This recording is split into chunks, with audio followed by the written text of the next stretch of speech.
Good evening, this is TVS Nightline. We begin with this story. Sarawak Premier Datuk Patinggi Tan Sri Abang Johari Tunoping says Waqf should evolve beyond charity to become a key driver of sustainable and inclusive economic development. He says a strong Waqf ecosystem can complement government efforts to improve livelihoods, strengthen communities and build long-term prosperity, calling for stronger collaboration between the government, religious institution, the corporate sector and the community to expand the impact of Waqf, strengthen economic resilience and advance sustainable development. A well-managed Waqf ecosystem has the potential to complement public expenditure, mobilize private philanthropy, and generate sustainable resources to support education, healthcare, entrepreneurship, affordable housing, environmental conservation, humanitarian assistance, and community resilience. In this regard, Waqf contributes not only to economic development, but also to social justice, inclusive growth, and shared prosperity. In the same development, Abang Johari adds that AI, professional expertise and innovation should be harnessed through the concept of knowledge Waqf to build a knowledge-driven and future-ready Muslim community. He says Waqf must evolve beyond physical assets to include the sharing of knowledge, research and expertise for lasting social impact. Knowledge Waqf encourages scholars to dedicate their expertise, scientists to contribute their discoveries, professionals to mentor future generations, and educational institutions to expand access to quality learning and impactful research. The future strength of the Muslim Ummah will depend not only on the resources beneath our soil, but increasingly on the knowledge within our people. Science, technology, innovation, artificial intelligence, and advanced research must therefore become integral components of our Waqf ecosystem. According to him, Knowledge Waqf can drive human capital development by promoting lifelong learning, research, innovation and knowledge sharing. He added that the approach ensures valuable expertise continues to benefit society beyond an individual's retirement or lifetime through a structured and sustainable Waqf ecosystem. Al-Jari reveals Malaysia is well positioned to lead the development of modern Waqf, backed by its strength in Islamic finance, the halal industry and Islamic economic innovation. Now, the return of Formula One to Malaysia is the result of successful royal diplomacy between the Yang di-Pertuan Agong, Sultan Ibrahim, and the King of Bahrain, King Hamad Isa Al Khalifa. In a statement on his official Facebook page, Sultan Ibrahim says both leaders reached an understanding that allows the Bahrain Grand Prix to be staged at the Petronas Sepang International Circuit. Sultan Ibrahim says the agreement follows the uncertainty surrounding the Bahrain Grand Prix due to the armed conflict in West Asia, which disrupts the F1 calendar and threatens the race. He says the discussions held in a spirit of friendship and mutual understanding laid a foundation for strategic cooperation between the governments of Malaysia and Bahrain, Formula One, and the Federación Internacional de l'Automobile, FIA. The palace says the development reflects the close friendship and high level of trust between Sultan Ibrahim and King Hamad, whose personal ties began in 2017 and were further strengthened during Sultan Ibrahim's state visit to Bahrain in 2025. The palace adds that the announcement is welcomed by F1 fans in Malaysia and across the region, describing it as a historic chapter that reflects the strong diplomatic relations between the two monarchs. Formula One and the FIA confirmed yesterday that Sepang will host the Bahrain Grand Prix from October 2 to 4, after plans to reschedule the race in Bahrain later this year were derailed by the escalating conflict in the region. The race will take place between the Azerbaijan and Singapore rounds of the championship. Rasa macam if I only play. Meanwhile, Prime Minister Datuk Seri Anwar Ibrahim says the close relationship between the young Deputy Tuan Agong, Sultan Ibrahim, and the King of Bahrain, King Hamad Isa Al Khalifa, is among the key factors behind Malaysia's selection to host the Formula One Bahrain Grand Prix Gulf Air. He says Malaysia's peaceful environment, along with its strong track record in staging world-class events, also plays a major role in securing the race.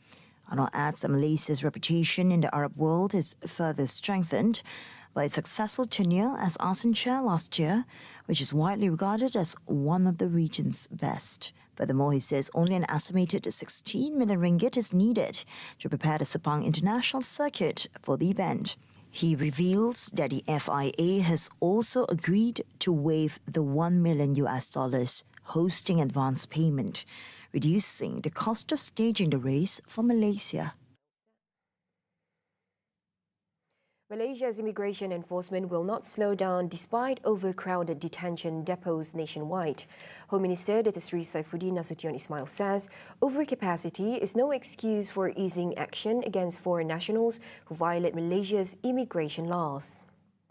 Kebelakangan ini immigration menjadi tumpuan, bukan saja soal serbuan-serbuan kita di kawasan adanya warga asing yang masuk untuk kita semak mereka patuh dengan akta immigration, jangan masuk kosong tanpa dokumen, jangan terlebih tinggal, jangan salah guna pas. Kalau itu kita temui, terpaksa kita bawa ke depo. Ya, Lokman tak boleh kurangkan langsung momentum serbuan-serbuan itu. Sebab ini isu keselamatan dan isu kedaulatan juga. Okay. Negara kita ni terbuka, mereka boleh datang cari rezeki. Tapi negara kita juga ada undang-undang yang mesti mereka patuhi. He stresses that while the government acknowledges overcrowding at immigration detention depots, enforcement cannot be compromised. Malaysia remains firm in ensuring all foreign nationals comply with the country's laws while balancing detainee welfare with the need to safeguard national security and sovereignty. Saifuddin also reveals that Indonesian President Prabowo Subianto, during a recent bilateral meeting, affirmed Malaysia's right to take legal action against Indonesian nationals who violate the country's immigration and domestic laws.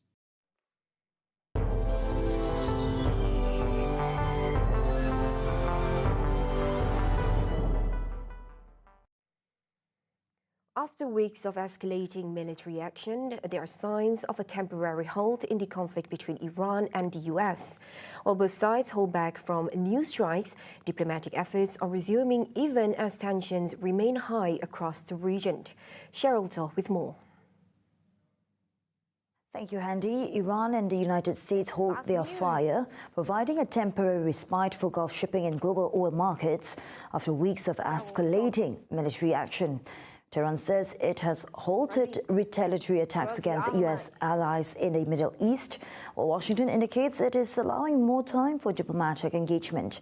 The latest pause follows days of fighting that spread to the Strait of Hormuz, disrupting shipping, threatening energy supplies and drawing U.S. forces into direct military operations. After 13 consecutive nights of U.S. strikes, no new attacks were reported over the past 3 days. The lull eases market concerns, with Brent crude falling more than 7% at one stage before recovering, while U.S. West Texas Intermediate also declines. Meanwhile, Iranian media also reported an oil tanker was damaged in an incident believed to involve a sea mine, though the claim remains unconfirmed. While the fighting eases for now, Washington makes it clear the military remains ready should diplomatic efforts fail. The White House says President Donald Trump is giving diplomatic efforts with Iran more time, even as U.S. forces remain on high alert.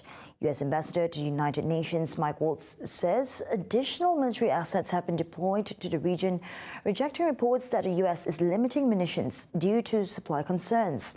Prior to Friday, the U.S. military had announced strikes on Iran for 13 consecutive nights, and the largest rekindling of the war since an April ceasefire. However, no new strikes were announced over the last 2 days. Despite the pause in airstrikes, maritime tensions continue to build at one of the world's most strategic shipping choke points.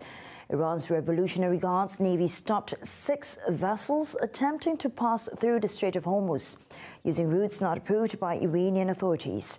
Local media reported warning shots were fired before the vessels were forced to return. The incident follows a similar operation 2 days earlier when 4 vessels were stopped after entering the southern part of the strait. Iran has maintained strict control over shipping through the strait since the conflict escalated in late February, raising concerns over global energy supplies. As diplomatic contacts continue, Tehran warns that any renewed U.S. military action could trigger a much broader regional conflict. Iran's army warns the conflict will expand further if the U.S. resumes military strikes against the Islamic Republic. The warning comes ahead of Israeli Prime Minister Benjamin Netanyahu's visit to Washington for talks with President Donald Trump. Tehran says the conflict has already extended beyond Iran, citing recent tensions around the Bab al-Mandab Strait and U.S. military bases across the region. Iran says its forces remain prepared for any scenario as Washington reviews its next steps in West Asia. That's all I have for you tonight. Back to you in the studio. Andy. Near the Space Needle landmark in Seattle killed 3 people on Sunday and wounded at least 4 others, including a toddler. Seattle police said 1 suspect was arrested and they were searching for another following the incident at a food festival in a popular tourist district of the northwestern U.S. city. They were laying on the ground there. There was one guy that had no clothes on. They put him in a body bag, and then there was other people that were being worked on that were too far for me to physically see, but I didn't know if they're okay. That was just like after the fact. We started running. I didn't know. I didn't look where the person was going. I just heard everything. There was more people after the fact. When we came back out from the armory, there was so many people. It was just hard to tell anything up until I seen the person, the innocent dad that was walking, and I just couldn't tell you. There were so many people that I seen on the ground. It's horrible. Assistant Police Chief Tyrone Davies said shots were heard around 6 p.m. and there were 2 people who we believe were shooting at each other. According to him, 2 weapons were recovered. Seattle police meanwhile said 2 people died at the scene at the Seattle Center and the 3rd died in hospital. Mayor Katie Wilson revealed the shooting was an act of horrific violence. Get all the updates you need all in one app. TVS Inspire brings you live updates on events, news and programs, available now on the Apple App Store and Google Play Store. TVS Inspire will on your screen anytime, anywhere. And those are the updates on TVS Nightline. Thank you for watching. Have a good night.